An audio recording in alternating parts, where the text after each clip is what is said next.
नमस्कार शेतकरी बांधवांनो, महाराष्ट्र कृषी या यूट्यूब चॅनलवर आपलं सर्वांचं स्वागत आहे. आपल्यासमोर स्क्रीनवर एक के फॉल नावाचा प्रॉडक्ट दिसत असेल. तर शेतकरी बांधवांनो, हे के फॉल नेमकं काय आहे ते समजून घेऊ. के फॉल आपण कुठल्या पिकाला कुठल्या स्टेजला वापरायचं आहे ते देखील समजून घेऊ आणि के फॉलचा डोस कुठल्या पिकाला काय वापरायचा ते देखील या व्हिडिओमध्ये आपण जाणून घेऊ. तर शेतकरी बांधवांनो, के फॉल काय आहे? तर के फॉल हे 0, 20, 55 अशी ही एक युनिक ग्रेड आहे की जी एन, पी आणि के अशा पद्धतीचं ही ग्रेड आहे. पर्सेंटेज आहे नायट्रोजन 0%, फॉस्फरस 20%, पोटॅश 55% अशी युनिक वॉटर सोल्युबलमधली ग्रेड ही स्वाल कंपनीने आपल्याला दिलेली आहे. आता ही ग्रेड नेमकी वापरायची कुठे, कुठल्या पिकासाठी वापरायची ते देखील आपण या ठिकाणी समजून घेऊ. तर शेतकरी बांधवांनो, ही ग्रेड आत्ताच्या सिच्युएशनला जर आपल्याला वापरायची असली रब्बी हंगामामध्ये हरभरा पिकासाठी आपण ही वापरू शकतो. गहू पिकासाठी आपण ही ग्रेड वापरू शकतो. त्यानंतर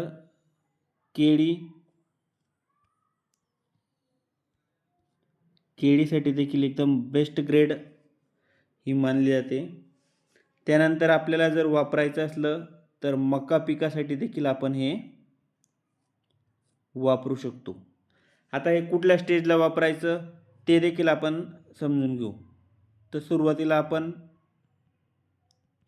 हरभरा पिकासाठी कुठल्या स्टेजला वापरायचं, तर शेतकरी बांधवांनो, ज्यावेळेस 40% घाटे आपले लागलेले राहतील, 40 ते 45% घाटे हे ज्यावेळेस हरभरा पिकाला लागलेले असतील त्यावेळेस आपल्याला के फॉल हे फवारण्यामधून जर घ्यायचं असलं तर प्रतिपंप 100 ग्रॅम घ्यायचे. 100 ग्रॅम प्रतिपंप आपल्याला घ्यायचे. आता याचा फायदा हरभरा पिकामध्ये काय होईल ते देखील आपण या ठिकाणी पाहू. हरभरा पिकामध्ये आपल्याला के फॉल नेमकं काम काय करेल. याच्यामध्ये एन जो आहे तो 0 आहे, पी 20%. तर शेतकरी बांधवांनो, फॉस्फरस नेमकं हरभऱ्यामध्ये काय काम करेल, तर मुळा मजबूत करण्याचं काम हे फॉस्फरस करत असतं, हे आपल्याला जनरली माहीत असेल. त्यानंतर 45% घाटे लागल्यानंतर ज्यावेळेस बऱ्याचदा वातावरण बदल किंवा याच्यामुळे फुलगळ ही होताना दिसते. काही फुलं हे घाट्यामध्ये कन्वर्ट व्हायच्या आधीच बऱ्याचदा गळून पडतात. तर फॉस्फरसमुळे फुलगळ जी होणारी आहे तीसुद्धा कमी होते. सर्वात महत्त्वाचं म्हणजे मुळांची वाढ जी आहे ती चांगली होते. कारण मुळा जेवढ्या लांब पसरलेल्या राहतील तेवढं जास्तीत जास्त अन्नद्रव्य हे जमा करण्याचं काम हे मुळा करत असतात आणि त्याच्याने फुलांना योग्य तो न्यूट्रियंट्सचा पुरवठा होतो. त्यामुळे फुलगळ थांबते. जी घाटे लागली ते व्यवस्थितपणे भरायचं काम त्या ठिकाणी हे होत असतं. तसंच जे काही आपलं फळ, जसं घाटे समजा हरभऱ्याचे किंवा एखाद्या पिकाचं फळ आहे, ते लवकर परिपक्व करण्याचं काम हे फॉस्फरस करत असतं. झाडामध्ये सेल निर्मितीला देखील खूप मोठी मदत फॉस्फरसच्या माध्यमातून कुठल्याही पिकाला होते आणि ती निश्चितपणे हरभऱ्याला जर ती फॉस्फरस पिकाचा व्यवस्थित प्रमाणामध्ये पुरवठा आपल्याकडून झाला तर निश्चितपणे सेल निर्मिती जास्तीत जास्त होऊन आपल्या पिकाच्या उत्पादनामध्ये त्या ठिकाणी वाढ होईल. त्यानंतर याच्यामध्ये जो तिसरा घटक आहे त्याला आपण पोटॅशियम म्हणतो, तो 55% आहे. म्हणजे कुठल्याही सध्या मार्केटमध्ये उपलब्ध वॉटर सोल्युबलपैकी ही सर्वात बेस्ट ग्रेड समजली जाते. तर शेतकरी बांधवांनो, हे 55% पोटॅश नेमकं आपल्या हरभरा पिकामध्ये काय काम करेल? हरभरा पिकामध्ये किंवा गव्हामध्ये, तसंच मका किंवा केळीमध्ये ते देखील आपण थोडक्यात समजून घेऊ.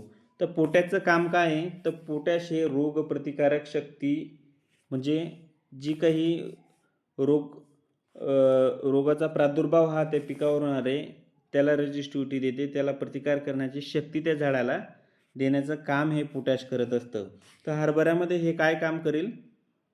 हरभऱ्यामध्ये पोटॅश हे दाण्याची साईज चांगली बनण्यासाठी, दाण्याची गुणवत्ता सुधारण्यासाठी मदत हे 55% पोटॅश वॉटर सोल्युबल फॉर्ममधलं त्या ठिकाणी हरभरा पिकाला मदत करेल. गुणवत्ता देखील यामध्ये सुधरेल, साईज चांगली बनायला मदत हे 55% पोटॅश करेल. त्यानंतर बऱ्याचदा पाण्याचं संतुलन ठेवण्याचं काम देखील पोटॅश हे करताना आपल्याला दिसतं. तसेच जर तुम्ही आता हरभरा पिकामध्ये वापरलं तर त्याच्यात तुम्हाला घाट्यांची संख्या, घाटे जे परिपक्व पूर्णपणे भरलेले दिसतील, वरचे घाटे बऱ्याचदा पूर्णपणे भरले जात नाही, तर ते देखील घाटे या ठिकाणी के-फॉलच्या वापरामुळे भरलेले आपल्याला दिसतील. त्यानंतर आपण जर विचार केला तर गव्हामध्ये जर के-फॉलचा विचार केला, फवारणीमधून तुम्ही घ्यायचा विचार केला, तर झाडं बऱ्याचदा गहू हा ज्यावेळेस आपण पाणी भरतो तर कणताना दिसतो. तशा कंडिशनमध्ये जर के-फॉलचा वापर त्यापूर्वी झालेला असला तर निश्चितपणाने गहू हा कणणार नाही, दाणे पूर्णपणे परिपक्व होतील आणि त्या ठिकाणी आपले उत्पन्नामध्ये निश्चितपणे वाढ ही त्या ठिकाणी झालेली दिसेल. तर शेतकरी बांधवांनो, आपण प्रामुख्याने हरभरा पिकामध्ये के-फॉल कशा पद्धतीने काम करेल याची माहिती घेतली. हरभऱ्यामध्ये के-फॉल हे अतिशय प्रभावी काम हे करू शकतं, कारण 40-45 दिवसानंतर 40-45% हरभरा पिकातील घाटे हे लागल्यानंतर जर आपण याचा वापर केला तर निश्चितपणाने घाटे पूर्णपणे भरायला देखील मदत करेल. जी फुलं हरभऱ्याला लागलेली ती घाट्यांमध्ये कन्व्हर्ट करायला खूप चांगली मदत के-फॉलच्या माध्यमातून या ठिकाणी होईल. तर शेतकरी बांधवांनो, गव्हाला देखील आपण ज्यावेळेस दुधाच्या अवस्थेमध्ये असतो गहू, त्यावेळेस गव्हाला देखील हे फवारणीमधून घेऊ शकतो. केळीला देखील बरेचसे शेतकरी याचा वापर करतात. तर केळीला निसवड झाल्यानंतर आपण ड्रीपद्वारे साधारणपणे 3 किलो एका एकरसाठी केळीला वापरायचं आहे. हरभऱ्याला जर तुम्ही फवारणीमधून घेतलं तर 100 ग्रॅम प्रतिपंप आपल्याला हे वापरायचं आहे गव्हासाठी आणि हरभऱ्यासाठी. गहू, हरभरा, मका या पिकासाठी फवारणीमधून जर घेत असाल तर 100 ग्रॅम प्रतिपंप, ड्रीपद्वारे जर देत असाल तर एका एकरसाठी फक्त 1 किलोचा वापरायचा करायचा आहे. एका एकरला 1 किलो आपल्याला ड्रीपद्वारे द्यायचं आहे. तर शेतकरी बांधवांनो, आपल्याला हा व्हिडिओ आवडला असेल तर निश्चितपणाने या व्हिडिओला लाईक करा, शेअर करा आणि सबस्क्राईब करायला विसरू नका. काही समस्या असतील तर निश्चितपणे आपण विचारू शकता. कमेंटच्या माध्यमातून या समस्या विचारू शकता. मी नंबर देखील या व्हिडिओमध्ये देतो. आवश्यक असेल तरच आपण कॉल करायचा आहे.